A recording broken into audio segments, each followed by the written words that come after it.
What's up, guys, and welcome to the Scouts Take. Josh is not with me tonight, but I'm Luke Crumich, and joining me is my good buddy Mitch. Mitch, introduce yourself. What's up, friend? I'm excited to be joining this. Yeah, you guys have had a pretty short run so far, but I'm happy to be joining on pretty quickly. Yeah, me and we're a little bit of all over the place. It's the fall, it's the start of That's school. very fair. Getting No, back I to totally get everything. it. I totally get it. So we're gonna get rolling eventually, but for right now, Mitch is stepping in to help me out with this episode, and we're gonna get right into it and get to our quarterbacks. So I didn't watch Howell this week. I watched some playback of it, but I didn't watch the actual game. Mhm. For the last 2 weeks, for that matter, I didn't watch him. But from what I saw on like playbacks and clips and everything, he looked better 2 weeks ago than he did last week. Right. He had Yeah. that zip back on the ball the week before, Mhm. but then it kind of faded away again here. So I don't know what's going on with him. I kind of pegged him as like the consistency guy going into the Yeah. year, but he just hasn't been that. So, I mean, I think what we're going to see is that this class just doesn't have that consistency guy. I think I said when we finished up last year's draft process, and I started looking at it next year, I was like, oh my, this next year, like if we thought last year's discourse around quarterbacks was toxic, this year is going to be on a whole other level. But specifically with regards to how I did watch a good bit of that game, mainly because I had money on it, but whatever. fair. And I think Howell looked a lot better. I think the first game it's kind of a tough draw. You're on the road in a really hostile environment against a defense that was surprisingly good. And he, again, I think you mentioned it on the first episode where, he's missing a lot of his weapons. So that, he's going to take some time to gel with them. And I think that's starting to happen. He obviously went off against Virginia, who has a solid defense too, but the ball was exploding off his hand a lot more, I thought, against Virginia. Like there were some deep throws that were absolutely gorgeous. So I do think he is going to kind of settle in, and, he's, especially relative to some of the other guys we're going to talk about, he might become that consistency guy you were talking about. Yeah, like last year, the consistency guy was Trevor Lawrence, and he was consistency and QB1. So it made it a lot easier. Yeah, But for sure. this year, the consistency guy, in my opinion, isn't QB1 and might not be QB2. So, Mhm. like, it's a weird feeling to peg him as that and have him be like, moving up and down draft boards just because other people are playing better. But Yeah, I speaking feel like of someone who isn't playing better, I mean, Mhm. we gotta we gotta address Rattler. Yeah, for sure. Well, Yeah, what's happened to him? I haven't watched a ton of his games just because there's just so many games on, which is fantastic. But I think that this was something that if you watched him in years past, this is a problem for him in that he does get a little arrogant. I think somebody said, Josh Allen has this arm arrogance. I think that was Ben Solak of The Ringer now. And I think that can apply to Spencer Rattler. But I think so he just thinks he can make every throw, every play all the time, and that's coming back to bite him a little bit. And I think that down the road, like he might again settle in kind of like he did last year. But I think we would be right to pump the brakes on him as QB1. I think that just because he was an Oklahoma quarterback who had some of the quote Mahomesian traits, people were like, oh, this is the guy. See, I hate Mahomes comparisons and I hate Rodgers comparisons, and I feel like they happen every year. There's always one guy who gets those. Like there was Drew Lock and there was Zach Wilson, and I was very low. Like I was publicly very low on both of those guys. And I mean, I just don't get it. You can't compare people to those two guys who were literally once in a generation. Like you have one for each generation. You think you're going to get it back to back to back years. Yeah, I don't get it. And the thing is like both of those guys, I mean, I guess Mahomes to a lesser extent, they both developed into very different players than people thought they would be. Like obviously Mahomes had that risk taking element at Texas Tech, but it was in a completely different offense that was, geared towards that. But it was just, he's just hucking it down the field. Whereas now there is some more structure to his game. Whereas Rodgers has kind of added that out of structure element to his game since he was a prospect. Not obviously that was a long time ago. The other comparison that I'm seeing a lot of is people trying to find the next Josh Allen. And for some reason, people think it's Desmond Ritter, which Ew, just angers ew. me a lot because He's not good. I'm I mean, sorry. here's the thing: like you could say they're similar in that they weren't accurate throwers as draft prospects, Yeah, that's fair. but and they're good runners, and that's but some people are trying to say like he has but he just doesn't have the Josh Allen arm talent. No. That's the thing is like Josh Allen, and again we're kind of seeing how Josh Allen is experiencing that regression to being a more I don't want to say normal, but he's coming back down from last year. He was a crazy elite, seeing accuracy, changing accuracy that we had never seen before. And, just naturally, you're going to come down a little bit. And again, it's only 2 games for him this season thus far. So he'll probably kind of settle in again. But, any comparison to Josh Allen, I think, is fraudulent just because he's such a unique player and type that you just can't do it. But, it's draft Twitter, so people will do whatever they want. Yeah, like I get if you want to give someone a size comparison. I don't see how you can physically give an arm comparison when the guy can throw a Nerf Vortex ball 100 yards. Like he's publicly said he can throw a Nerf Vortex ball 100 yards. So yeah, I mean, I don't see how you can make arm comparisons. That just doesn't make sense to me. Like, no, you don't have that stat on anybody else. And if you do, I'd love to see it. But I mean, I don't think there's any quarterback or in college football right now that has Josh Allen-esque arm talent. No. So, but yeah. So, but I feel like now we should probably just pivot to, you're and Josh's guy, Carson Strong. I mean, so they played like Idaho State in one of the last 2 games. Yeah. So he looked of amazing. Course. Yeah. But hey, listen, we'll get to him later. But these are 2 of the biggest Phil Jerkovich stands in the world, and he lit it up against Colgate. But we'll come back to him. Yeah. Which kind of sad, but whatever. But Carson Strong. Yeah. Back to Carson Strong. You've probably gotten upwards of 70 DMs saying Carson Strong is just so smooth. Carson Strong is so fluid when he throws. Like that's all we say. Like it's just beautiful to watch the guy throw.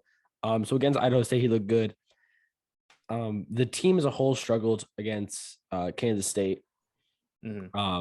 But I mean, it's a Power 5 opponent. Like you kind of saw it coming. I mean, he went 1-1 against Power 5 opponents, so it's good to see. And I think there was obviously that throw that you posted where he threaded the ball through the middle of the field, which was gorgeous. Yeah, exactly. And then he also had a deep ball. That was insane. Like that's the thing is like he really can throw the ball literally all over the field. So that's what you want. And I think that even he might be that consistency guy, but there's always just gonna be that knock that, well, it's against, Utah State and Hawaii and San Jose. I mean, San Jose State's a good team, but you get the point. So I think I kind of did some adjusting after the first few weeks, and I think he's probably my QB2 now. I still like Howell a good bit. I think I like Howell's athleticism a little more. I think he can create a little more outside the pocket, which, I'm not saying that's like at the be all end all. A lot of people now think it is. And I still like the ability to throw from the pocket. I think that's extremely important. And Strong's obviously great at that. But, I think that this race between those 2 guys might come down to the wire, which will be very fun to watch. Oh, yeah, it's going to be great. And I mean, we could talk about my QB2, skip around on our list a little bit. Malik Willis looked amazing last week. I still need to watch him, but I've heard nothing but incredible things. But again, another guy where it's like who is he playing? Well, that's the big thing. They play Syracuse this week. Last year, he lit up tonight. Oh, yeah, they play him tonight. Yeah. Oh, let's go. All right. So we're recording on Friday, so you guys will already know kind of what happens in that game. But he's playing Syracuse, lit it up. Yeah, he's got to light up Syracuse again because they lost 3 defensive backs to the NFL. They still, Garrett Williams is pretty good, but that team is pretty bad. Their defense is really bad, especially their back end. So he should be able to light it up against them tonight. He lit up against them last year, and again, they lost 3 people to the NFL in that defense. So I mean, he's gonna look great tonight. So I think we're gonna see that bandwagon come out kind of in full force this next week, talking about that, and that's gonna be a huge game for him because they're gonna be like, oh, it's a Power 5 team. But he might play defenses that are at that level against non-Power 5 teams because that defense lost a lot, like you said. But he's looked so much better. Like, it's all about consistency with him. And I've said this a million times. Like, for a lot of people, it's game by game consistency or quarter by quarter. It's literally play by play with Willis. Yeah, I mean, I'm not sure if he's on our run sheet, but, in a few weeks, he's going to play Matt Corral, who's a very similar player, a little more of a game-to-game and consistency guy, but, a guy who's kind of been put into that bucket of, being a really bipolar quarterback in terms of his play. Yeah, we can talk about Corral now. He's looked great so far. Again, not great opponents, but we're going to get to, like, this is the thing we're not going to get with Strong or with Willis, and me and Josh said this last week, like, we're going to get to see him against Bama and Georgia and like those type of teams. You're going to get to see him against great defenses, which could lead us back to the 11 picks in 2 games. But it could also lead us to a bunch of touchdowns in 2 games. Yeah. Like, Yeah, I don't think he's going to do that again, mainly just because those would be insane numbers. But yeah, I mean, haven't done a full study of Corral, but I mean, obviously the highlights are incredible. He kind of gives you the good parts of the Johnny Manziel vibes. But in today's day and age, like we've talked about, teams are really going to covet that. I think it's going to take a team, and this goes for Willis too. I think for both of them, you need to be able to create kind of an entirely new offense system to take advantage of their gifts. Like I think we were talking to somebody and they were saying, if you take Malik Willis, you need to build the offense like you built for Lamar Jackson. And I'm like, that's like, if you want to do that, I'm totally all for it. But like some teams just like, we don't want to completely overhaul how we run our offense and, evaluate talent and bring in guys. So we're just going to stick with the more, normal guy who plays in structure. For Willis, I think you wouldn't have to go full Lamar Jackson type offense because he can. I mean, I'm not saying Lamar can't sling it. Lamar can sling it, but Willis can sling it much further. Like, yes, Lamar has he's got a quick pass and it's very beautiful. It's like, it's nice and it's crisp, but Willis can throw it further than Lamar. So you can still have downfield options with Willis. And I think that might entice some teams, but it's not like the New York Giants with Jason Garrett are going to be taking. No, like it's a great example. Like Jason Garrett's not going to be running curl routes and slants with Malik Willis trying to run out of the pocket. Like, it's just not going to happen. He's going to try. If that happens, he's going to try and just be like, listen, this is how we do our scheme. This is how we do things. I stand on the sidelines. I just clap and it all works out basically. I get to see him in person this week, the good old clapper. Oh my gosh. Yippee. But speaking of someone who I wanted to see in person when I went to Temple, BC, poor Philly J. I mean, as a BC alum, this was very heartbreaking. The good news is he does have an extra year, so he'll probably be back next year. And I think that because of that, they're going to be able to bring back a lot of guys like Tyler Vrabel. He's younger than the rest of the offensive line. He's going to come back. I think Zay Flowers could come back because he's only a true junior. And, he probably because I mean, the backup Dennis Grosel he's like a fun player. Like he's kind of like a Taylor Heineke, as we're kind of seeing the NFL now. Like he can create some stuff, but obviously he's not as physically talented. But Zay Flowers is going to want like a full year with Jerkovich as quarterback slinging it downfield. And, like you guys talked about, like Jerkovich had a masterful game against Colgate, take that for what you will. But, against those teams, you try to like isolate some really nice plays. And, he had that one that from like the far hash to the opposite sideline where he hit Flowers right there. That was gorgeous. The deep throw, like the deep post to Flowers, he underthrew that a little bit, but, it's the first game. You're still knocking the rust off a bit. But, I did a film study of him with Mark Schofield, and the big thing we talked about with Jerkovich is just kind of getting some more reps and being able to play within your mechanics more. And obviously he's not gonna be able to do that this year, but next year hopefully he can stay healthy. It's been a bit of a rough go for him, thus far with injuries. Just until this one, he had some just minor nicks last season, and now this season he's got the broken hand or wrist, so he's probably not going to play again, which is a big bummer for those of us who are big fans of him.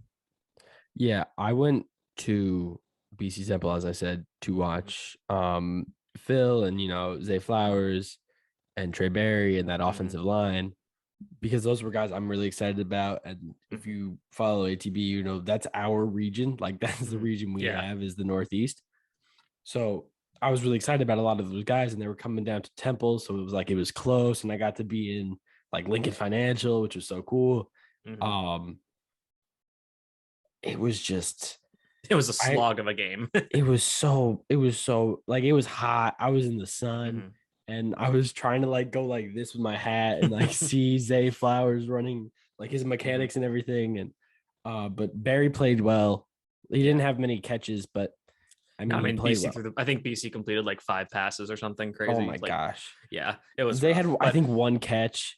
Yeah, well, it was I like that Taylor Heineke comparison. I like that a lot. That was who I thought of when I was watching this game. I'm like, oh, this is the guy who's going to kill us on Thursday night, like for the Giants. I mean, yeah. No, yeah. Denny Grosel he's your fun kind of weird backup quarterback that will win you some games, but obviously it's just physically limited. But he's fun. I think he can still get BC to a nice season where they make a decent bowl game. So that'll be fun.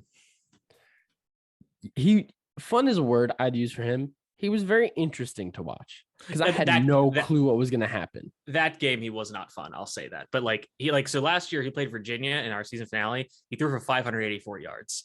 Oh my gosh. And he broke the school record. Now it was mostly because BC was down, so he was just hucking it. He also, I think, had 3 interceptions and 2 fumbles, just because he was just trying. He was just trying to make stuff happen. Yeah. But hey, a broken record's a broken record. It's not Matt Ryan, it's not Doug Flutie, it's Dennis Grissel. Taylor Heineke too. Exactly. Yeah, I'd say interesting is a great word for him, and fun's a good word. That game, he wasn't very fun, but he had a few fun plays, like that one deep pass to Zay, which was like his only catch and was kind of annoying, because he was open every single play. Which when I tweeted that, you were like, "Yeah, that's his thing. Like that's what he does." Yeah. Well, especially against Temple's corners, who aren't very good. But, oh my gosh, their mechanics were so bad. They had hips turned every play. Every play, there was somebody facing the wrong direction. Yeah, I think that coach is not long for his job. No, that there was booze in that stadium. Yeah, it was nice to be in Philly. It was very nice to be in Philly. Yeah. But we can move to some standouts who aren't quarterbacks. This is going back to the Ohio State game because me and Josh didn't get to really touch on this. But CJ Verdel is very good at football. Yeah, I like him a lot. I know some people don't. Like, I think some people have said like he doesn't have the best vision, and when you have Oregon's offensive line, you don't necessarily need it as much. But I think he's really fun. I think he's obviously got that home run speed. He's got some wiggle in the open field, and because he's got that low to the ground build, if you'd have come at him wrong, like he's gonna let you feel it with his body. So yeah. I like Verdel a lot. Like obviously, you're not going to take a running back super early. He's still pretty undersized, so not taking him in the maybe day 2, but like early day 3. If you need like a rotational running back, or if you have if you're going with a committee already, then like he's your guy. I like him a lot. Like, could you imagine him for the Niners or like one of Shanahan's offenses? Just once he hits that crease and outside zone, he's gone. I'd just like to say my first published scouting report, it wasn't at ATV, and it was a different site, Coast to Coast, but it was on Elijah Mitchell, and I said he could be like on RB1 in San Francisco, and then there you go. It kind of happened, but there you go. Confirm those priors. Absolutely. Yeah, I gotta. But I could see that. That's the type of back he'd be. Even you throw him into a role of like, this is a back comparison, but like snap wise, like one of the guys in New England who comes in for passing downs and then they run the ball. But yeah, I got you. Not always skill wise with that, but he comes in for less snaps on downs that you wouldn't expect to run, and then they hit a home run. Like, yeah, I know what you mean. Speaking of guys, honestly, he kind of gives me DeAndre Swift vibes a little bit. I haven't heard that one, but that I could see it. That's a little. Maybe DeAndre Swift is a good bit better, but like poor man's DeAndre Swift, because they're pretty similar in build. They're kind of. I mean, I think Swift is just bulkier and strong because like Georgia, but in terms of like their general compactness and running style, I think that's a decent comp. Yeah, I like that. But speaking of a guy who I would like to see hanging out with Mac Jones up in Foxborough, Tyler Linderbaum, dude's amazing at center. I'm just saying that he's moving 2 people after snapping the ball, and his quarterback's just standing there. Like that Iowa team's. I like that Iowa team going into week 2. After I saw that first game, I was like, okay, so they're the team that's gonna like take the Big Ten from Ohio State this year. That's how I felt. I think I might have tweeted that out, but yeah, I just felt really good about the team, and most of it's because of him. Like he just moves people. Yeah. And it's so interesting because he's so light. Like he's only like 290 pounds, and he's still getting that kind of push. And I think a lot of people would say that that's because of his wrestling background. Like, I don't know if you've seen it, but there's the video of him beating Tristan Wirfs in their high school wrestling, and Wirfs has got at least 2 inches and 40 pounds on him. At least. And Linderbaum takes him down, which is incredible. But I mean, again, like it's Iowa, that's what they do. They churn out offensive linemen and tight ends. And yeah, I mean, I've seen like a lot of clips from Cole Kubelik from SC Network. He's, I think he's posting like all the time. I know Duke Manyweather's a big fan of him, as he is of most good offensive linemen. So, if Duke can get his hands on him, I feel like teams, there might be some teams like, oh, he's only 290 pounds. I'm a little concerned, but like if you're moving two defensive linemen at that weight, then like at center, exactly, you have to snap a football. Yeah, for sure. So like I feel like people are like there'll be lazy comparisons that's like, oh, it's Garrett Bradbury. It's like no. This is a completely different guy. It's the like no, not Yeah, even close. Style wise, not even close. Exactly. He's snaps the ball 2 hands out, and he's got Yeah. people moving that way. He just parts the Red Sea. It's crazy. I don't understand it. Yeah. And I mean, one of the guys who's been, I'd say he's played really well. I don't know how many other people have him moving up the board as steadily as I do. But Henry Toto has been insane at Bama. And I don't know if that's like the Bama effect, but this isn't like they have some crazy DC. They have Pete Golding, who like Pete's done great. Great job, Pete. It's Pete Golding. He was not good his first 2 years. He did decent like at the end of last year and stuff, but he's not a great DC. That I give a lot of credit to that new strength and conditioning team because they're crazy. Yeah, I mean, you're the Bama guy, so like, I guess I would ask you, like, how much input does Golding even really have? Like, I feel like that's just like up to Saban, you know? Golding calls every play. Really? Wow. Okay. And Saban just yells at him to call other plays. He just yells at you. Yeah, I mean, I had high expectations for Toto coming to Tennessee, coming to Alabama from Tennessee, where he was a really good player. And, you know, if you take a really good player who's at the college level, put them in Bama, like we're seeing with Jameson Williams, who transferred there from Ohio State, you know, they're going to make them even better. And, you know, I haven't gotten a chance to watch him. I'm sure you have, being the Bama guy, but, you know, it'll be interesting. Like, people will probably be comparing him and Christian Harris, who I think we'll talk about a little later, but, or at least the general linebacker class. Yeah. Speaking of JML, I love him so much. He's so good at being a wide receiver. He's what you want when you have a young QB like Bryce Young, who can sling it, but is like small and has to move sometimes. Like, he doesn't scramble much, but he has to get out of the pocket. He's what you want. He gets open just because of pure speed, which, like, that's not saying he's bad at like cutting and juking and everything. He's good at that stuff. He's not like, you know, generational talent at that type of stuff. He's decent. He's good enough where his speed helps him out. He just finds open spaces and is able to get open, not necessarily with his route, but just like extending it. Exactly. Gotcha. I tweeted out week 1 that I thought he was going to be the standout player from that game. I mean, he scored that one long touchdown. That was so cool and awesome to see. Like, Bryce throwing from almost his own end zone, and then he just burns 3 dudes. It was great. That was electric. And I have a whole bunch of friends from Bama, and they were going wild for it. We're all huge fans of him just because we've heard coaches talk highly of him from message boards and stuff like that. So the coaches think highly of him, which to me means, hey, this guy's going to be the guy. Like, freshman year, Will Anderson came in and everyone was like, this is the guy. Coaches are saying this is the guy. And it's when you get the nickname Terminator as a true freshman for Alabama, you know that guy's going to be legit. You tied for the lead in SEC sacks, like, your freshman year as a true freshman at Alabama. I mean, come on. Yeah, that kid's insane. He's very excited to get to really scout him. He's going to be so much fun. I can't wait. I can't wait. I just can't wait for him. He's so good at football. We're going to move on to someone who's a little bit obscure. And this is kind of addressing how draft Twitter looks at, you know, football players and how quickly we fall into a pack mentality just like that. Fresno State's got a QB. Indeed, they do. As do most teams, in fact. Well, yeah. I haven't watched him. I haven't listened to a single second of a Fresno State game. So if you want to take a shot at the last name, go ahead. Yeah, so I believe it's Jake Haener. And so he was originally at Washington, transferred to Fresno State. I think he's a redshirt junior this year. And so obviously, like, Fresno State took Oregon down to the wire the week before they played Ohio State. And I think he was a big part of that. And then this past week, they upset UCLA in a pretty big game. And I think he got hurt at one point. Like, took a big hit and then he, you know, came back from it, threw a ton of touchdowns, big game for him. But he's only 6'1", 195.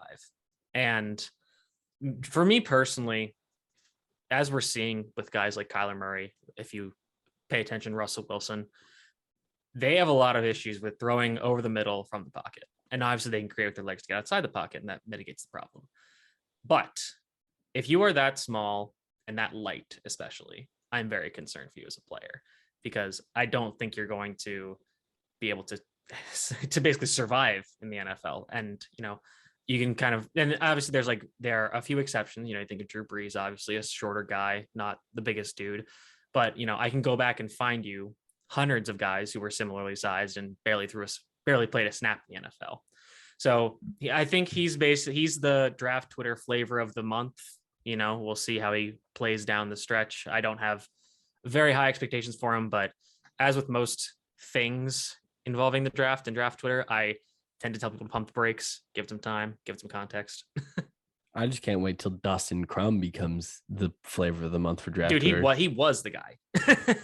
He was like the guy in like the summer. He was like everybody's sleeper quarterback, and I don't think he's doing super well thus far. So he's kind of fallen out of favor. Yeah. So he's kind of fallen out of favor. I always mention him, like if there's a quarterback I don't like, I'm like, Dustin Crum's better than this guy, because I just think his name's hilarious. And I've been saying it for 2 years now, like, because he was eligible. So it's like Dustin Crum should be in the draft over this guy. But right. So you're employing Ronnie's strategy as pertains to Keaton Slovis. Oh yeah, yeah, basically. I think I wanted to mention him as a letdown guy who he might get benched for this Jackson Dart kid. Yo, Jackson Dart might be the guy. Dude, did you see that? Did you see that post about his eye black? His quote, eye black like this, like he's Anakin, dude. Yeah, that's what he said, and I was okay. This is my QB1. This is my dude. Yeah, he's the guy. He's the chosen one. He's literally the chosen one. Oh man, I'm a big Star Wars guy, so that was same. We're speaking the same language. All right, yeah, okay. Now an actual standout, not a draft Twitter address, address the pack mentality. Mm-hmm. Yeah, Jordan Davis. I mean, come on, how do you stop the guy? Yeah, I mean, it's hard for to stand out, and a guy who's 6'6", 340 is just naturally going to stand out. But I do want to say that when I was scouting him a few weeks ago, and this is basically mostly based on 2020 tape, and the dude just didn't really have a ton of pass rush, which is weird. You think he'd be able to move people with ease, but there's something that a lot of people that I've talked about with is there's a difference between like proactive and reactive strength. And, for offensive linemen, that kind of plays out as how well can you move people as a run blocker and how well can you stop people as a pass blocker, and then just invert that for defensive tackles. And it seems that Jordan Davis has found his pass rush. And if that's going to continue, he's probably going to be a first round pick. And I didn't think he was going to, because he didn't have that pass rush ability. And I was like, okay, if he's just gonna be a 2-down run stuffer, New England, Baltimore, Tennessee will value him. Not a ton of other teams will. But if he's going to add that pass rush and he can be a force on all 3 downs, man, he's going to be something special. Yeah. One of the things that I would love to see is him versus Tyler Linderbaum. Bro, that'd be a crazy matchup, one-on-one. That's like King Kong versus Godzilla, honestly. King Kong smaller, moves a little bit better, being Tyler. He'll have the natural leverage. Yeah. Whereas Godzilla has, Jordan Davis doesn't have atomic breath, but he might. Hey, we don't know. Yeah, wait, we don't know yet. Don't scout him that up close. Yeah, I'll have to make a call to Kirby or something. This is a guy everybody knew was going to stand out. Yeah, because he's Kyle Hamilton, and he's one of the guys. He's going to be top 3, and if he's not, it's because somebody in that top 3 needs a quarterback. Yeah, and I think that's why I am low-key very excited for this draft, because I think for the first time, I guess since 2014, which was the Jadeveon Clowney, Khalil Mack year, we're going to have a bunch of defensive players go in the top 5 of the draft, which is going to, and there are a lot of them from different positions, which is really exciting. So obviously of Hamilton, you've got Kayvon Thibodeau, who could be the number 1 overall pick. Yep. You could, I think we'll talk about him later, but Derek Stingley Jr. was that guy. He's having some injury issues, so that sucks. A lot of people like DeMarvin Leal. I think he's really special too. He's having a big season thus far. So you've got these 4 elite guys all at different positions. And then you have Evan Neal, who's on the offensive side. So there might not, depending on draft order, there might not be a quarterback in the top 5. Yeah. Yeah. Depending on draft order. Mm-hmm. Which is crazy to even think about. Mm-hmm. There could be a team who has 2 first-round picks. This is kind of hinting at, hey, Giants, do this. 2 first-round picks. If one's in the top 5, one's in the 15 range, maybe if Evan Yeah, I feel Neal's like there, you take Evan Neal, and then yeah. you take a quarterback a little bit later. I mean, that's what they wanted to do when they took Daniel Jones, or that's what I thought they should have done when they took Daniel Jones. I'll say that. Yeah, yeah, Because that's what I thought they were gonna do. Yeah, no, Hey, I this actually kid said looks that. like Eli. All right. I said that to a friend of mine who's a Giants fan, and he told his dad that, and his dad was like, "Absolutely not. There's no way they're taking Daniel Jones like that early." And then that happened, and his dad now like worships me and thinks I'm like the god of the draft because I predicted that just because I read Twitter. Yeah. Again, it's kind of like the Carson Strong thing where his wide receivers dropped a lot of passes. So that's why I'm thinking, hey, Carson Strong's going to be a giant because his wide receivers drop a lot of passes and he's a tall, skinny kid. So that does make a ton of sense. The Maras have a type for sure. Yeah, no, they do. They trust me, they do. And if I was, 6'4" and had a rocket for an arm, I'd be their type too. But it's just, yeah. So maybe take Evan Neal, top 3, and then get Carson Strong. You're gonna dump get a little bit of voodoo magic out there. Gonna dump Andrew Thomas that quickly. Oh my God, I don't. What am I gonna start Matt Pert and Andrew Thomas for 20 years? Come on, Evan Neal's that guy. Yeah, let's get back to Kyle Hamilton. Yeah, we went off on a tangent. Yeah. But yeah, Kyle Hamilton is, I don't even know what you compare it to because he's a mix of so many great like he has things that he does well that I don't know many players who do both of those things well. I feel like the best one would be like he's a lighter and faster Isaiah Simmons. Yeah. Or like a Derwin James, but bigger. I like that. He's bigger Derwin James. But I like that. And like if you want to go even further back, like this is the dream that Taylor Mays was supposed to be, the USC safety from the late aughts, who literally murdered like his own teammate in the Rose Bowl against Penn State in 2008, which was an incredible game. But it would have been targeting, would have injected for literally concussing his own teammate.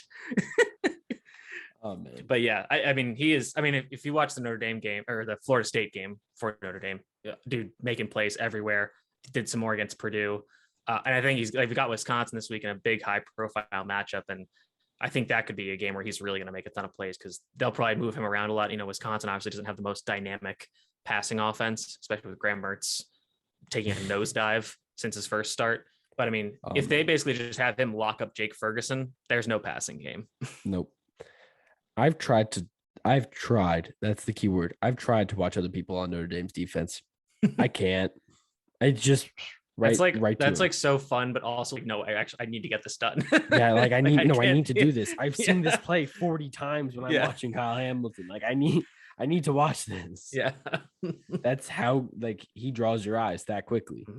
Yeah. So I like those two comps you just gave. I'd say they're pretty darn accurate.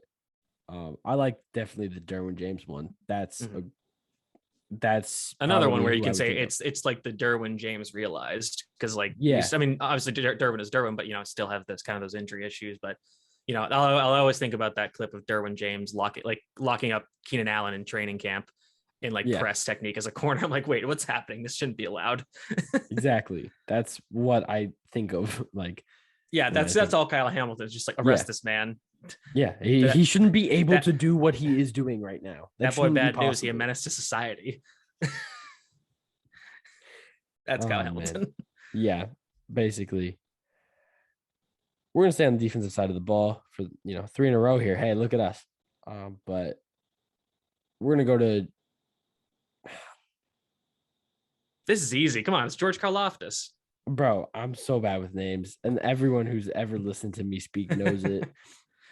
That's always happens with draft people. It's like these people who need to know names and how to say them. They just end up in the draft world. Yeah, most of my friends have the last name Smith. So I mean, I'm not great with names, but this is the Greek. This freak. Dude's a menace. Yeah, this is the Greek freak. I think he's born in Athens, moved here. He's a 4-star recruit, and I think when I was doing my scouting report on him, and I was looking up his background. His high school stats, and obviously those are whatever. He had 56 tackles for loss as a senior in a season. That's like how Derrick Henry had 300 carries. Yeah, exactly. It's exactly like that. And it was nuts. But anyway, so it's kind of weird. So 2019, he plays as a true freshman and he's awesome.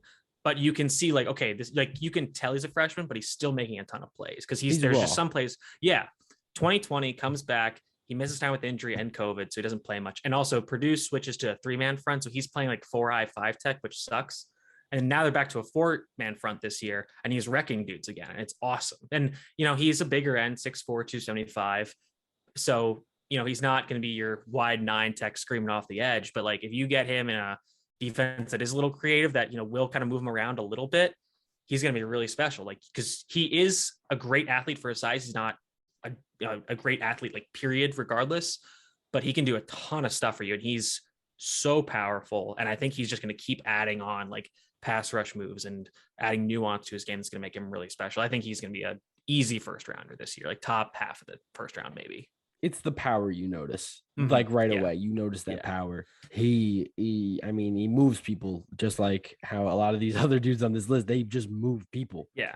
And he does it and then gets away from those people very quickly for such a big dude. Yeah.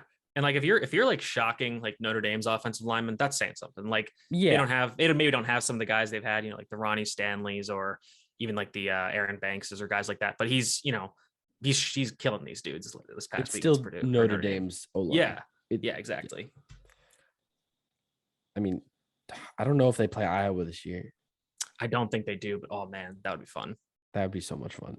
That would be great. Again, there's these teams that have such good O-lines that you just want to see all the top guys go against. But you don't always get lucky enough for that. Absolutely. We have, I can do this one. Drake London. Boom. Did it. Wide receiver, USC. I mean, I haven't watched much. I watched when I heard Slovis got benched, I was like, ooh, turn on the game. But I haven't watched much of, USC. So you might want to handle part of this one. Yeah, I mean, 6'5", 215. He played on USC's basketball team, and it shows. And it's funny because, like, for his first 2 years, USC was using him as like a big slot. Like he would just play in the slot and just like moss, like, little defensive backs and go over the middle and make these. Because like, when you think of like these big, tall guys, you think of them as like, okay, they're just going to go down the field, catch it in the air, get their toes in and go out of bounds. This dude is a menace after the catch. Like he is just, and like, it makes sense because he's big, but like, you just don't think of those tall lane guys doing that, but he is just trucking people after the catch. And this year they're finally moving him outside and allowing him to play some more like traditional X, and he's doing great. So, if he keeps going at this rate, like I think a lot, the wide receiver class is weird because we have for the last few years, like had these quote generational classes. And this year we don't really have like a consensus top guy. Like I like Chris Olave a lot, but I don't think he's a number 1 NFL wide receiver.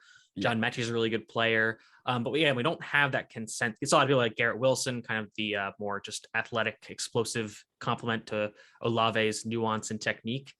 But we don't have last year we had, Jamar Chase and Jalen Waddle and Devonta Smith. They were all different kind of guys, but they were all, consensus top 10 talents. This year, we don't really have that. So a lot of guys moving around at wide receiver. And, if Drake London keeps up this pace and he's just still like just crushing dudes, easy first round pick, maybe top 20. There are so many sneaky guys this year that could just weasel their way in because other players are underperforming and we don't know why. Yeah, for sure. There's just so many guys who aren't living up to the hype, whether it's, changes with quarterback, changes with scheme, offensive line, like Bama's in a new scheme. O'Brien's running the same place Sark was running, but. Oh yeah. I'm going to cry for Alabama, who's being coached by two whose their offensive line has an NFL coach. Yeah. Their entire offensive staff, Saban, Bill O'Brien, and Doug Marrone, they're all former NFL head coaches. So I don't want to hear it. But I'm just saying new schemes. So like Mechie, I feel like he hasn't gotten the ball that much. Okay, and gotcha. Olave and Wilson, they're struggling with Stroud out there. And people are like, Ben Stroud, you have so many other 5-star. They did mention this week. Did you see that? They did? They're resting him. Oh, okay. It's Akron. So I think they're favored by 48 or something. Okay. So, but they're going to start. That's a little bit different than benching him. You can read into it and say they're benching him, but they're basically giving it a week off because I don't know who they have the week after. I think that's when they really start Big Ten play. But against Akron, they could play they could just run Wildcat with like Master Teague at quarterback, and they'd probably win by 30. Auburn won by like 40 something. So with Bo Nix at the helm. I think we both hate Bo Nix, right? Oh my gosh, dude. Okay, first of all, he compared himself to Jesus. You have more of a reason to with being a Bama fan. I just hate him. Well, he lost me money one time, so that's valid. But man, like that first game against Oregon, where I was like, oh my God, this dude's the truth. I'm like, he's just throwing fade balls to 6'5" wide receivers. This isn't good quarterback play. It's just and set. He hasn't. This is all set. Yeah, or that Sal Cannella guy, or whatever member of the Sopranos family was playing wide receiver for Auburn. But I just can't stand him. The thing though is watching that game was terrible just because both quarterbacks suck. But I was like, listen, if you had to take either of those quarterbacks, Sean Clifford or Bo Nix, if you had to take them in like the 5th round, which one would you pick? I'm picking Clifford. Really? I'd still pick Nix because you can at least make him Taysom Hill or something. Nix can't do anything with Clifford. Nix is playing all right in an air raid offense. Well, this offense is a little better than Malzahn's. Malzahn's is a joke. I don't even know what it is. Yeah, I mean but I think he'll play better in that, and like he has obviously inferior opponents, but. I'd rather have him, and I can at least make him Taysom Hill because he is a pretty good athlete. I'll say that. But Clifford is just like he's like an okay athlete. He has a below average arm. He has like fine accuracy. Like there's just nothing that's like okay, that's cool. But I bet he's a great holder. Fair. I mean, you have punters for that, but okay. Also, like turn Bo Nix into a holder and just run fakes. QBs do it. Yeah, that's good for them. And BC used to have Jeff Smith do it, so it's a wide receiver, but nice. Hey, you can get some speed option. He was a former quarterback. They turned into a wide receiver. Okay, so that guy does it all. That's the real Taysom Hill. Yeah, except he's tiny. Well, but yeah. Anyways, what were we talking about? We were talking about Drake London. I don't know how we got to Bo Nix. Yeah, that I feel like that's like that's like all college football is just instead of Kevin Bacon, it's just Bo Nix. Mm-hmm. It just revolves. It's just everything just out of a meme of him. Like, come on. Dude. I mean, I think he might be kind of maybe he's leaning into it and like being a little self-aware. I don't know. At least the proceeds are going to charity. At least. Okay, that's good. Then right. I'm all right with it. Yeah. I said if Auburn beats Alabama, I'd buy that shirt in a group chat. That's a good bet. You should be okay. Yeah, I should be fine. But this is our last standout, guys. Don't worry. Last standout. Trey Mcbride from Colorado State. Yeah, so he's this guy's kind of my well, I mean, hey, so he's playing for one of my nemesis in college football, Steve Addazio. And if you know anything about Steve Addazio, he doesn't like to run, he doesn't like to throw the ball. And but if he finds a guy like a Trey McBride, he likes to feed him a fair bit. So I need to find this tweet. I'm going to be stalling as I just give you his stats, but I'm going to find the tweet from Jim Nagy. This dude has been crushing it so far this year. As I pull up his stats, like he's had 100 yards, I think, in almost every game. He's had 100 yards in every game. He has 30 catches through 3 games, 339 yards and 1 touchdown. And this is a guy who's like a big tight end. I think he's like 6'4", 265, and he can really do it all. Like he's, he can block in line, but he's a really good weapon after the catch. I'm still trying to find this Jim Nagy tweet. He's not like a Billingsley where no, he's a different type of tight end. He's just a tight end. Like he's the type of tight end that has been around for forever, but you just feed him and he does what he does. Like he just goes. Yeah, Jaleel Billingsley should be another player who should be illegal. Like that just doesn't make sense. Like when I saw him the first punts, dude. When I saw him returning kicks, I was like, excuse me, what's going on? I was so confused. Sense. All right, here we go. I'm glad he's back too. Just saying. Okay, so against Toledo, Trey McBride had 99.1% of the team's receiving yards, 109 of 110 receiving yards. So he is their passing offense. That's ridiculous. Yeah, that's so stupid. You're just imagine him in like a PPP fantasy or PPI fantasy. Yeah. I mean, if you're playing college fantasy, Trey McBride's your guy because he's had, like I said, a ton of catches through 3 games. But yeah, I mean, I think he's gonna be a really fun like middle of the draft tight end, like early day 3, just because tight ends aren't valued super highly. And I don't think he's like you mentioned, like a crazy athlete. But if you need your normal Y tight end, just kind of like a Kyle Rudolph, maybe a little more athletic at this age type of player, that's your guy. He's like, I'm just going to keep using Giants analogies because that's all I have on my mind since I'm going to the game this weekend. Oh, nice. But for Eli's retirement, my guy. But yeah, he's like, if you give Caden Smith's athleticism to Kyle Rudolph. Yeah, there you go. The Caden Smith will run people over and just drag people, and then he catches Rudolph. Yeah, He doesn't. exactly. He doesn't drop many balls. Mhm. Put it that way. All right, letdowns. Breece Hall. What's going on? What is happening? I'm just gonna do what I know. normally do and blame Brock Purdy. Sorry, fair. something's going on in my background. What is going on? Yeah, I don't know I go. guess you could blame Brock Purdy. I mean, he's not creating anything in the passing game really to set up the run at all. Yeah, so I feel like teams are just kind of locking in on Breece Hall, but I like there was even plays against Iowa where like I was still just like, wow, this dude's pretty like really good and I like him a lot. But if you're not having a consistently explosive season as a running back in college football, that's probably not going to go well for you in terms of a draft perspective. But I mean, he'll probably declare this year just because running backs usually declare early. Oh yeah. So I'll be happy to see him get out, but I would say stock is definitely falling for him. Yeah, people came in thinking, hey, this dude's the Heisman, and he's getting basically blocked in the stables by his own team. Yeah, for sure. He's getting kind of stifled. He still has the vision that makes him Breece Hall. He still has all the moves that make him Breece Hall, but he's just not getting to go anywhere. There's no holes.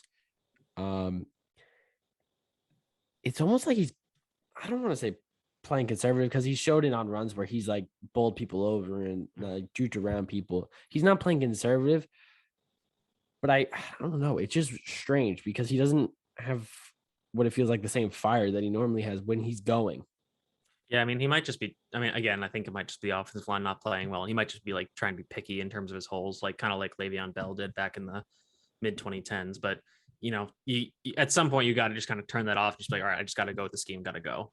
So hopefully he'll kind of get that fixed in the coming weeks. Yeah, I'm against Big 12 defenses that should kind of go away. I'm guessing he's gonna figure it out because again, for sure. he's Breece Hall. Like he's for sure looked like the best running back coming in, and with injuries to other running backs like Mo, you gotta just capitalize. Sucks. You gotta capitalize. Zion Nelson from Miami. I've only watched the Bama game for Miami, which he had to go against Will Anderson, a 7-headed monster. Yeah. But and that was the best game that pass rush had. So he didn't look great in that game. He still shows that he has the tools to be good. Yeah, I know he's been hurt a good bit. So I think that's another reason why he's on here, just because he's not performing very well and he's not on the field. But yeah, I think Alabama was kind of just able to expose, that lack of strength to go with and his lack of refinement as a player. So, he's like a super young player, so he could probably return. He probably will. But, another guy that kind of got some early hype and we just kind of need to pump the brakes on, be like, hey, like we need to give this guy some time to develop. He has those tools, obviously, but tools aren't everything. Like you need to have more than just physical gifts at offensive line. He's going to get it figured out. He has the physical tools. He just needs to develop. So again, coming back for another year, it's going to be a great idea for him, but you just hope that no injuries happen and that he can get a full year in of like both of these next 2 years and go into the draft developed more than he is right now. We're just going to keep it rolling with offensive line. Jackson Kirkland, Washington. Again, this is another one where I only watched one game so far of them where they did not look good at all. Yep. That's the problem. So a guy we didn't talk about, but Aiden Hutchinson, defensive end from Michigan, just bowled over this dude. And, this was Washington's kind of one game against a really good opponent early in the year before he faces probably Kayvon Thibodeau down the road. But, Kirkland did not look the part. And that's a problem. So, people have been mocking him and big boarding him very high. Yeah. I haven't gotten a chance to watch him really at all, other than that one game where he didn't look good against a pretty opponent. But I guess again, a lot of these offensive linemen don't look good early in the year. Yeah, that might be it just takes some time thing because again, we're only a few weeks into the season. Yeah. But if you're a guy who you expect to be taken in the first round and you go up against a guy who is also expected to be a first round guy and you get your lunch handed to you repeatedly, that's gonna be an issue. And I think people are probably gonna start drawing the links between him and maybe Caleb McGarry fairly or unfairly, just because, don't scout the helmet, but people tend to do it anyways. So no, we do it. Yeah. But yeah, so that's, I'm just a little disappointed in him. You hope that he'll be able to come back and maybe have a decent game against Kayvon Thibodeau. But if he gets exposed by Thibodeau and Hutchinson, that's just going to be like, okay, well, if this guy's not holding up against guys who are going to be NFL edge rushers, then what's the, like, he's just not going to be a first round pick, and maybe not even a second round pick. He's not going to hold up against other NFL edge rushers who have been there longer. Exactly. Okay, so this is one that you wanted to talk about, Christian Harris. My eyes keep locking onto Will Anderson and Henry To'oTo'o whenever I watch that defense. So he hasn't looked good, but people keep saying it's because of lack of speed, and I don't see that. He's like, the dude's fast. Mm-hmm. Christian Harris is fast, and he shows it every game when he chases people down. His vision isn't great, and I think when To'oTo'o went out after that stinger, he missed half a game. Christian Harris got slid back to the middle, and became more the shot caller again. And he actually looked more comfortable, which was weird to me, because he was very uncomfortable with that his freshman year. Well, that makes sense. Well, yeah, obviously you're the shot caller for Alabama because Dylan Moses goes down. Yeah. But he looked a lot more comfortable, which is, I think, a good thing. But we're not going to get to see him in that role. Right. So that's kind of why I put him on here, because I figured you would have watched more of him than I have. And I kind of just wanted to get a pulse check on him because, some people were super high on him. And I think that's a bit of helmet scouting too. Just be like, oh, it's the Alabama middle linebacker. He's probably good. And, I think if you're the starting middle linebacker for Alabama, you're not slow. I mean, they're not putting Reggie Ragland out there anymore. Yeah. So, that wasn't out there. Yeah, that wasn't necessarily my concern. I think I have heard that eyes issue a lot. Just kind of not seeing the field well or not seeing plays develop well. But, if he's, playing in that middle and he's seeing it better, that's good. Even if he isn't, and you're saying like they can kind of move him around and play him roles where he doesn't need to be doing all that, that's even better. Again, when To'oTo'o went out, he became the shot caller, and I think it forced him to look more at the defense, not just do what he was told. Mm-hmm. So he forced him to look more.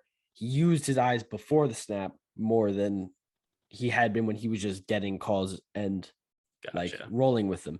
So he was able to dissect it the way he wanted to, and he played really well in that second half. He was probably the only guy from that defense who played really well in that second half.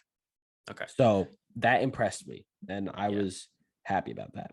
Yeah, I mean, we talked a lot about the great defensive players in this draft, and I think the problem is at off-ball linebacker, there really isn't that. Yeah. There are some people who were Christian Harris fans. Peyton Wilson was a guy a lot of people liked, but he just tore his ACL again. So I'm not sure he's really going to be a prospect at any time with 3 ACL tears and shoulder surgeries and everything. Nick Benito doesn't really count because he's kind of an edge rusher hybrid. He's light for an edge rusher, but that's where he's most explosive and as best as a player. And then just there's a bunch of other guys like Devin Lloyd. Some people like DeMarvion Overshown, the hybrid from Texas. I'm not sure he's kind of really fitting in the role people want. Brandon Smith at Penn State has some fans. So yeah, a lot of questions at that linebacker spot where we don't really have a dominant guy there this year again. Harris can be that guy, and he very quickly could take that number one role and just run with it. And I think he's still number one, in my opinion, at that position, because I don't see any of those other guys being better than him in the NFL. I think he needs to get comfortable using his eyes even when he's just taking an order, because I think he goes into, okay, this is what Henry just told me to do. I'm just going to go do it. Because he's not dissecting it himself along with that play. He's like, okay, why would this work in this? He just seems to be going, hey, this is the spot I'm supposed to be in. And he's not reading. Okay. So I think it's more of an issue of he needs to figure out how to not be the shot caller. I think he's going to figure it out, and I think he will take his rightful spot as the number one off ball. So it's just going to be a waiting game with him to see if he can figure out against a Georgia O-line and an LSU O-line and stuff like that.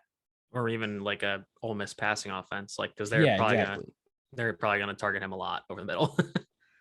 He had that one-handed pick. That's who was against. Oh, that play was so cool though. I was out of my seat. Like I was screaming. Oh, that play was so cool. Yeah. Speaking of a guy who got, Ole Miss is gonna go after him. But yeah, let's go back to the other guy. There's one more guy on this list that it's just injuries, and it's not even like huge injuries. It's nicks. It's Derek Stingley Jr. He's not getting. It's not like he's out for multiple games. He's getting small injuries that are turning into like, is he going to be okay for this game? It's which you could argue is almost worse because like if you just have like one big injury, it's like okay, like Dak did last year, like okay, like he broke his leg, like it is what it is. Like he's gonna come back. He'll it'll take a little while, but he'll be back to being a player. Like with Stingley, it's becoming a problem because he just keeps having these little nicks and dents where he's just never able to play and be 100% himself. Where like he was in 2019, where he was absolutely incredible. And LSU's defense has obviously taken a step back, multiple steps back since 2019, and there isn't as much talent around him. But seeing him when he is at full strength is truly just a gift to be able to watch him. Like when I was scouting him, for such a small guy, he's 6'1", 195, but he's pretty skinny. He has some of the best press technique and punch power as a defensive back that I've ever seen. Like he will absolutely just shiver dudes at the line of scrimmage, and it's crazy. And he's interesting because like he's a guy that like that's my Chris Collinsworth. Here's a guy who you could either he's like the Jalen Ramsey type in that you could either have him lock down one side of the field and just be like, all right, this is erased, no throwing here, or you could use him more like the Rams using Ramsey now and like move him around as a chess piece, kind of like how some like the Cardinals used Patrick Peterson back in the day. Yeah.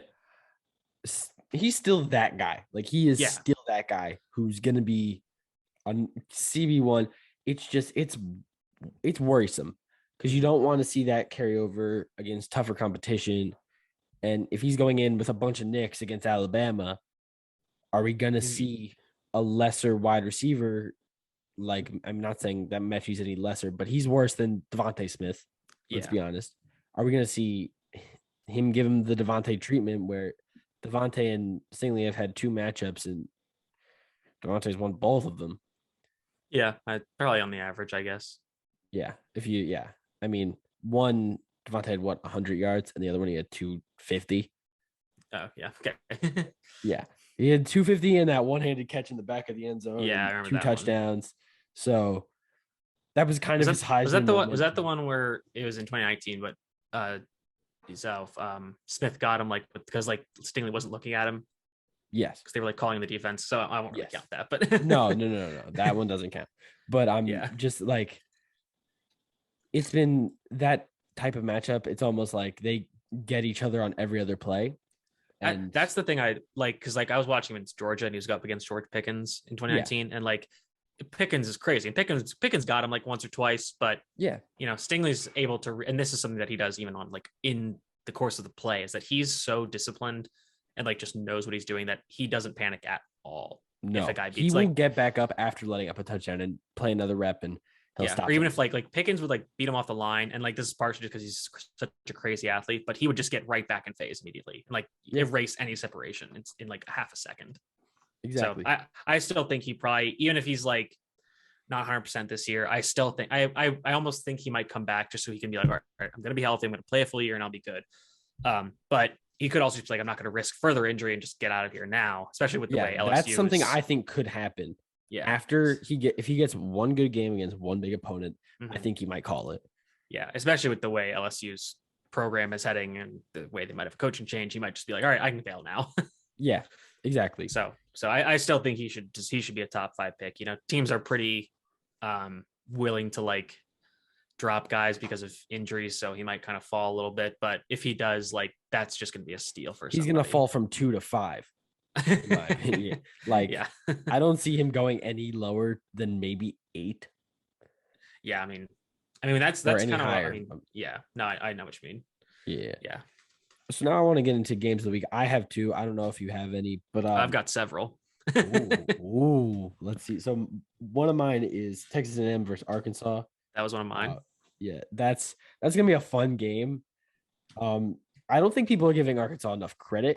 They have a lot of good guys, and I get it. It's surprising. It's Arkansas. You want to just be like, it's Arkansas. But they have a lot of good players, and I think Texas A&M's kind of finally figuring it out.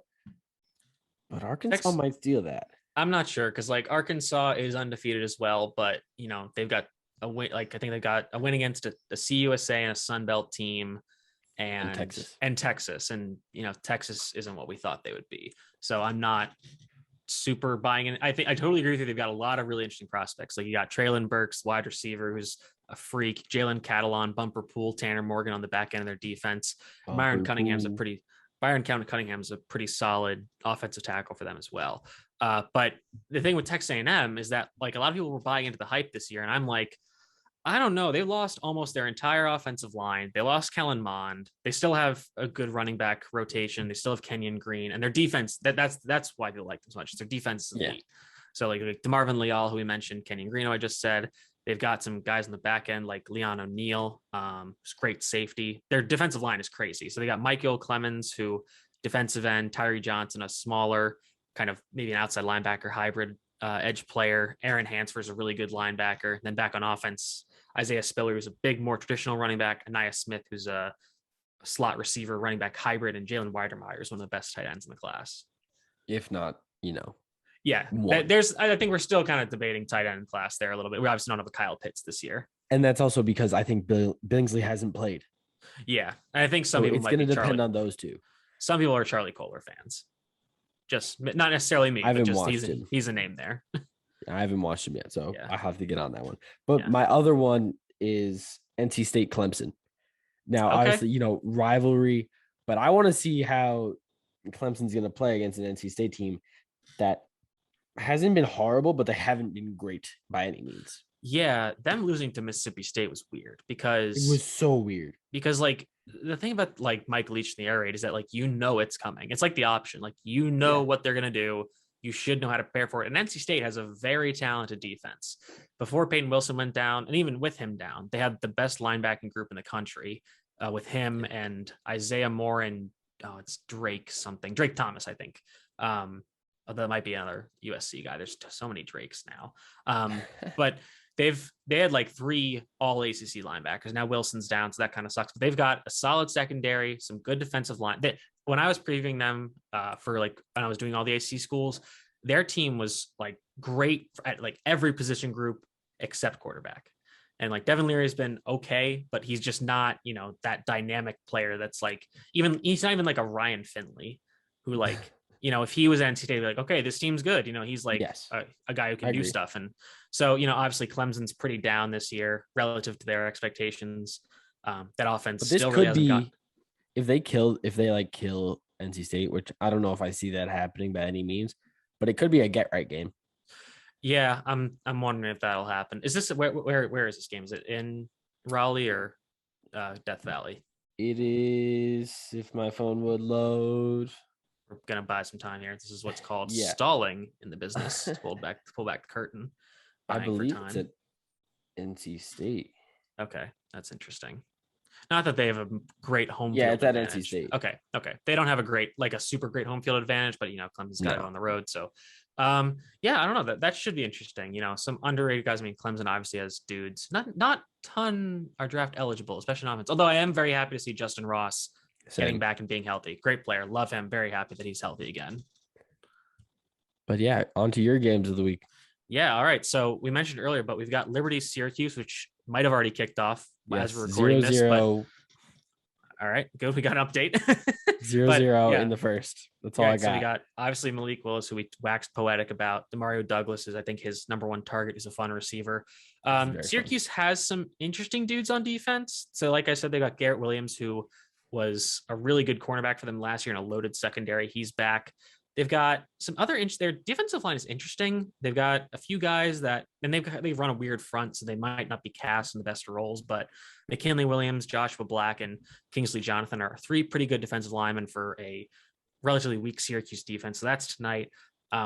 One other kind of underrated matchup is going to be UTSA, Texas San Antonio versus Memphis, because the Roadrunners have some dudes. So they've got Frank Harris, a quarterback who's interesting, running back Sincere McCormick, who's very fun, kind of gives you Aaron Jones vibes, a different state-specific Texas school where he was at UTEP. This is San Antonio. But Yeah. Sincere McCormick, very fun. They've got some defensive backs too. Rashad Wisdom, who's a pretty good hybrid safety, and Tariq Woolen, who's a 6'4", 200-pound corner with some crazy length, converted wide receiver. And then Memphis is always just fun to watch because they've got a really explosive offense. They got this kid, Calvin Austin, who I think he was the guy that returned that punt play against Mississippi State this last week. That was they didn't pick the ball up or down. Yeah, I think that was him that brought it back. So he's tiny, but he's got crazy speed. And there were 12 men on the field and like a whole bunch of exactly 4 penalties on one play that didn't get called. Yeah, there's your SC officiating for you. And then another one, kind of a smaller school matchup, is SMU versus TCU. Now, first of all, in Texas, in the Dallas-Fort Worth area, this is a big rivalry. These two schools do not like each other. So the matchup that I'm watching is Reggie Roberson, who's a slot receiver for SMU, versus Trevius Hodges Tomlinson, the cornerback for TCU. And Hodges Tomlinson is LaDainian Tomlinson's nephew. He's tiny, but he's a really good corner. And I was saying this on one of the podcasts that I'm on, is that if he was 5'11", 190 instead of 5'9", 175, he'd be a first-round corner. He's so good. His feet are incredible. His hips are super fluid. He's great, but he's just tiny. But Reggie Roberson's a really good slot receiver. He actually caught their like tip drill Hail Mary last week against Louisiana Tech to win the game.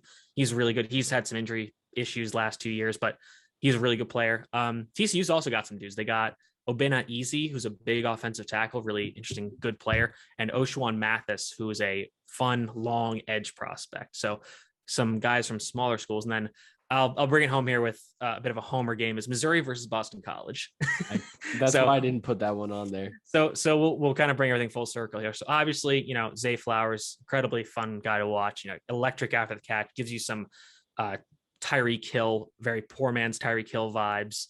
We've got Trey Berry, who's a transfer tight end from Jacksonville State, who has had some really fun plays the first few weeks, had some long touchdowns. BC's got a really good offensive line. They haven't really found their feet yet this year still, which is kind of frustrating as a BC fan, but Zion Johnson is one of the best guards in the class this year. He's came back. He could have gone and been a top 100 pick last year. He came back. He's probably gonna be a top 100 pick this year. Alec Lindstrom is the center, really good pass protector, brother of former first-round pick Chris Lindstrom, very good player. And Missouri's got some dudes too. Tyler Beatty, really fun little running back, does a lot for their team. Their offense runs almost exclusively through him. They've got 2 really good corners, Allie Green, the 4th, and a Caleb Evans, both of whom transferred over from Tulsa. They're both super tall, super long. Allie Green is 6'4". It's crazy. And then they've got some good defensive linemen too. 4 guys on Missouri's defensive line who could all be NFL players. So quick rundown of my games.